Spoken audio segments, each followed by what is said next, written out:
नमस्कार, मैं रीता खरेतिया और आप इस समय मेरे साथ है कलमना के चित्रशाला नगर के गणेश नगर में। आज यहाँ जो आप देख रहे हैं, आज ये भूमि पूजन हुआ है। यहाँ पर सड़क निर्माण के लिए आज ये भूमि पूजन किया जा रहा है।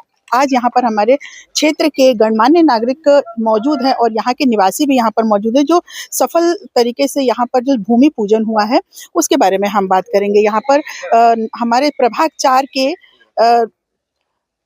के नगर सेवक श्री शेषराव गोतमारे जी हैं, जो इनकी उपस्थिति में आज यहाँ पर भूमि पूजन किया गया। आज ये जो भूमि पूजन हुआ है, इसके संदर्भ में आप हमें बताइए कि किस तरह का भूमि पूजन हुआ है। ये चित्रशाला नगर है और गए 25 साल से यहाँ पे जनता रह रही है, लेकिन यहाँ पर विकास नहीं हुआ है। विकास इसलिए नहीं हुआ था ताकि ये जो क्षेत्र है अपना, ये अविकसित लेआउट है और अविकसित लेआउट में कारपोरेशन की निधि नहीं चलती नियम के अनुसार। तो यहाँ पर एक तो खासदार या आमदार की निधि चलती है, तो कई दिन से आमदार ने यहाँ पर निधि नहीं दी है। आमदार कांग्रेसी है और ये निधि उन्होंने उपलब्ध नहीं करके दिया। इस वजह से ये गडकरी साहब के निधि से आज ये 50 लाख रुपए का काम यहाँ पर चित्रशाला नगर और ये गणेश नगर यहाँ पर किया जा रहा है, क्योंकि यहाँ पर बहुत पानी भरा रहता है। यहाँ पे ड्रेन लाइन और सड़कें, यहाँ पर काम शुरू आज से होने वाला है और यहाँ की जनता को उससे बहुत राहत मिलेगी। और यहाँ पर निरंतर अभी एक एक एरिया के हम काम करने वाले हैं हमारे गडकरी साहब के माध्यम से। बीते दिन आपको एक बहुत जिम्मेदार पद दिया गया है, उसके विषय में आप क्या बताएंगे? हाँ, यहाँ पर ज़्यादा से ज़्यादा 80% जो भाग है ये एनआईटी में आता है और एनआईटी ने ऐसे एक नियम लगा के रखे, क्या जो लेआउट क्लियर है जिसमें लोगों का डिमांड निकला है, पैसे भरे हैं, उन्हीं का हम काम करेंगे। बाकी अनधिकृत भाग के लिए हम पैसा नहीं देते, निधि नहीं देते करके यहाँ के काम बहुत रुके हैं।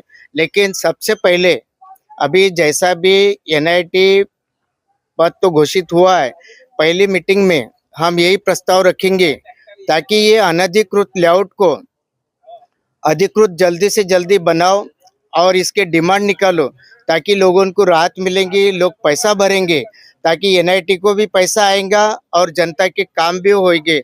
ये काम के लिए मैं महानगर पालिका ने आपको ट्रस्ट घोषित किया है एनआईटी का, तो अब कार्य किस गति से होंगे? कार्य अभी जल्द गति से कार्य होगा, क्योंकि यही प्रस्ताव पहले रखेंगे ताकि अनधिकृत एरिया में काम होना चाहिए, ये पहले प्रस्ताव रखेंगे। हम अपने चैनल के माध्यम से श्री गोतमारे शेषराव जी को बधाई देते हैं कि एनआईटी के ट्रस्टी बन चुके हैं वो। अब प्रभाग 4 में अब विकास की गंगा बहेगी, ये ऐसा विश्वास दिलाया है हमें।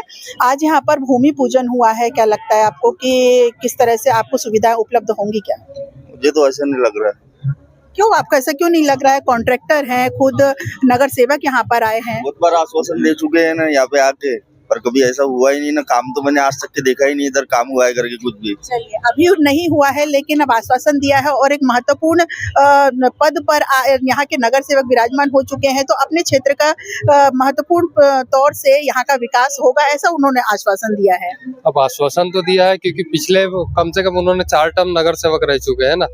इसके पहले नगर सेवक तो है और साथ ही विधायक का भी काम होता है। बड़े बड़े जो रोड है, नाली है, कम से कम ये आज जो भूमि पूजन हुआ है उसके बारे में। आज जो भूमि पूजन हुआ है वो सिर्फ गटर लाइन का हुआ है। गटर लाइन भी नहीं है, वो मल वाहिनी जो होता है उसका नहीं है, ये जो वेस्ट वाटर लाइन होता है उसका लाइन है। तो कम से कम गटर लाइन का होना चाहिए, क्योंकि यहाँ पे जो है गड्ढे जमा होते हैं और जो बाथरूम का पानी है वो गड्ढे में छोड़ा जाता है और उससे मच्छर वगैरह पनपते हैं। ऐसी बहुत सारी असुविधा होती है उससे। आप यहाँ पर कितने वर्षों से रह रही हैं और क्या क्या असुविधाओं का आपको सामना करना पड़ता था? हम लोग रह रही, अभी 13 साल हुआ हमको आने का। देखो ना, लाइट नहीं था, रोड नहीं था, अभी गटर लाइन आपको नहीं था। आपको कैसा लग रहा है कि हमारी समस्याओं का समाधान होगा क्या? हाँ, हो करूँगे तो होगा, नहीं करूँगे तो कैसे होगा। जी हाँ, आपने जी बहुत सालों से ये लेआउट है और इन लेआउट में सुविधाएं बिल्कुल भी नहीं है। अब यहाँ के जो प्रतिनिधि हैं उनको एक महत्वपूर्ण पद मिल चुका है, जिससे ऐसा अब प्रतीत होता है कि अब इस प्रभाग में विकास की गंगा बहेगी। सड़कें हो या घाट, गटर हो या बिजली, सभी है, सुविधाओं की बहुत कमी है इस क्षेत्र में। आप देखते हैं आगे कितना विकास होता है। बने रहिए समाचार किंग पर, रीता खरेते के साथ।